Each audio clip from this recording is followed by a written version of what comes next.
മനു, നീ വിളിച്ചു പറയാണ്ട് വന്നേ. സർപ്രൈസ് ആയല്ലോ. ഞാൻ നിങ്ങൾക്കും സർപ്രൈസ് ആക്കാൻ വിചാരിച്ച അമ്മ. അമ്മു, ഇവനെ മനസ്സിലായോ? അമ്മ ചെറിയമ്മാവന്റെ മോനാ. ഹായ് അമ്മു, സുഖല്ലേ? കുറെ നാളായില്ലേ കണ്ടിട്ട്.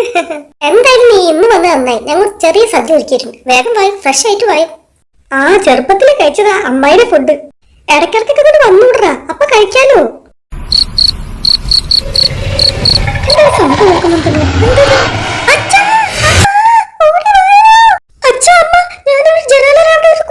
രൂപം കണ്ടു, ഒരു മനുഷ്യന്റെ രൂപം, ഒരു കറുത്ത മനുഷ്യൻ.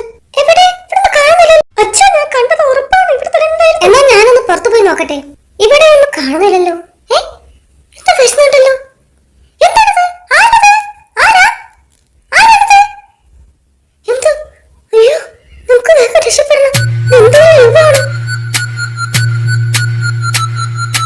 അമ്മ, നമ്മൾ വിചാരിക്കുന്ന പോലത്തെ മനുഷ്യനല്ലത്. അതെന്തോ ഒരു കറുത്ത രൂപം, ഒരു രാക്ഷസന്റെ പോലെ.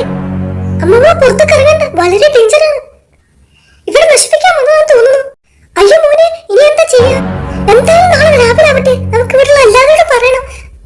ചേട്ടന്മാരെ, ഇന്നലെ രാത്രി പ്രശ്നമുണ്ടായി. ഞങ്ങളുടെ വീടിന്റെ അടുത്തുള്ള കിണറില്ലേ, അവിടുന്ന് ഒരു മനുഷ്യനെ ഓടി വരുന്നു.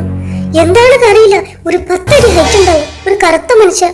നമ്മളൊക്കെ കണ്ടിട്ടുണ്ടെങ്കിൽ ഇവിടെ പിടിച്ച് തിന്നും തോന്നുന്നു. ഞാൻ മനീഷേ, ഇന്ന് രാത്രി നമുക്ക് എല്ലാവർക്കും കൂടി കൂടിയിരിക്കാം. അപ്പൊ നമുക്ക് കാണാലോ.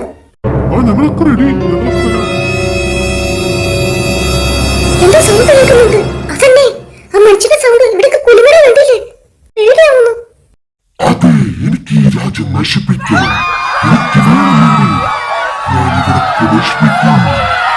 ഹലോ, എന്താണ്? കറുത്ത മനുഷ്യനോ? ആ, എന്താ? ഞങ്ങൾക്ക് പറ്റൂല. ഞങ്ങൾ പട്ടാളത്തിലൊക്കെ ആയിട്ട് കഴിക്കാം. ഇപ്പൊ വരാം. ഓക്കെ, ആരംഭിക്കുകയാണ്. Ready sir.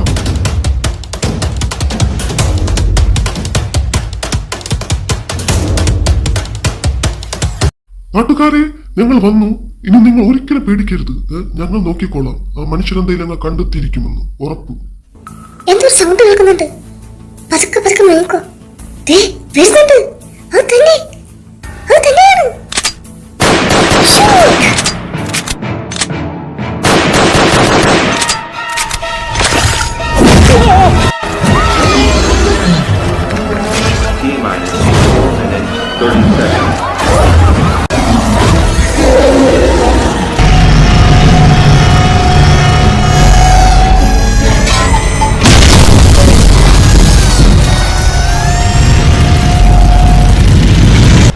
അങ്ങനെയൊന്നും വിൽക്കുന്നവനല്ല ഞാൻ. ഇനിയും വരും.